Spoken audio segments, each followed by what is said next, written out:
You may have memorized endless lists of vocabulary. You may know all the grammar needed to hold any conversation, and still find yourself at a loss when wanting to speak correct English.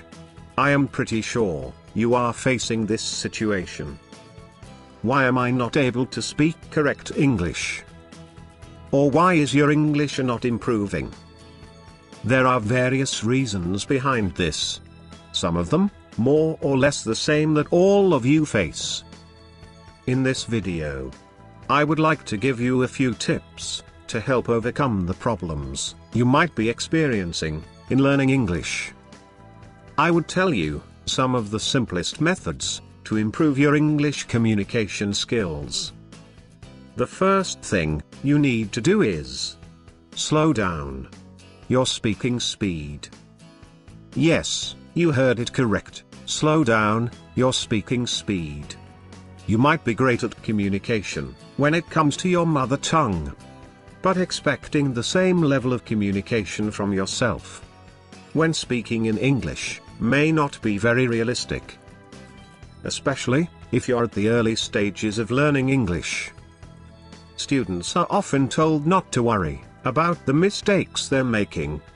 However, it is easy to understand why you would like to make a good impression on your listeners. To overcome this difficulty, you may try slowing down your English speaking speed. Nobody will hold it against you if you speak more slowly and clearly. Great speakers do the same to get their message across. Selecting your words carefully may also be seen as a sign of respect towards your audience. It shows that you want to give them the best possible answer. So remember, slow down your speaking speed. The second tip I have for you is, give yourself time to think. You may be worried that the people you are talking to are impatient and would like you to say what you want to as quickly as possible. First of all, it may not be true. People often prefer a well thought out answer to a rushed one. So just relax. Another practical thing you can do is equipping yourself with fixed phrases.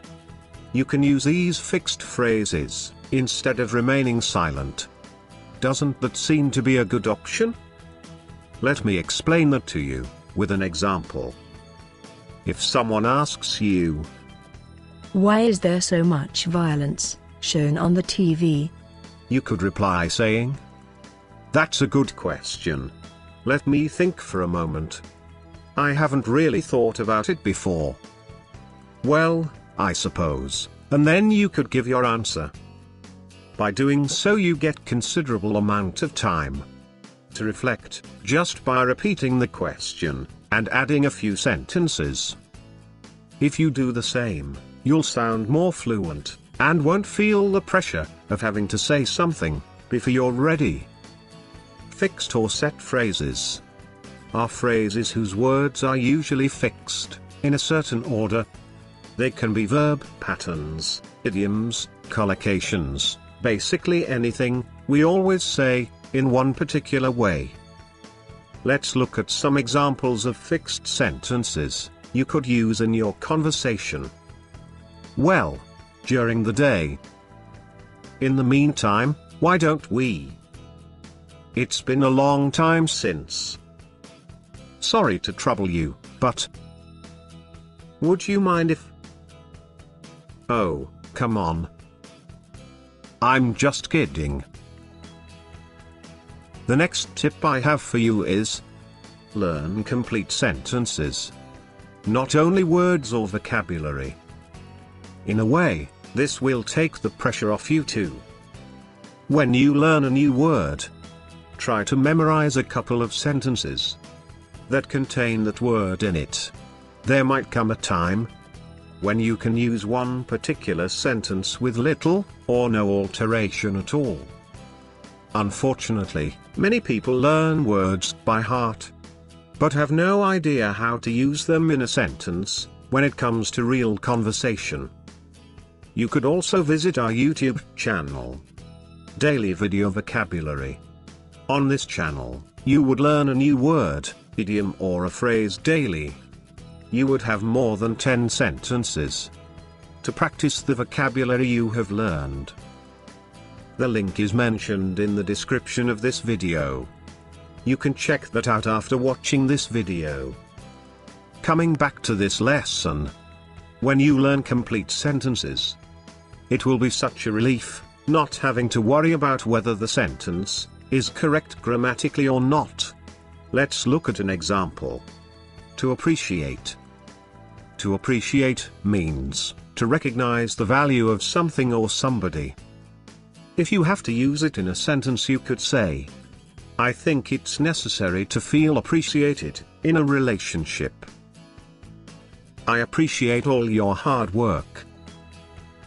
Isn't it much more useful to memorize appreciate in this manner, by learning complete sentences? I hope that's pretty clear to you. Let's move on to the next tip. The fourth tip I have for you is, learn to listen. When speaking English, you might be so focused on what you are saying, and whether it's correct or not, that you forget to listen to what others are saying. This is a big mistake, as they might be using the exact words or grammar that you'll be needing later on. So pay attention to what's being said around you. It's your most important resource at the time of speaking to someone. The fifth tip I have for you is, practice asking questions.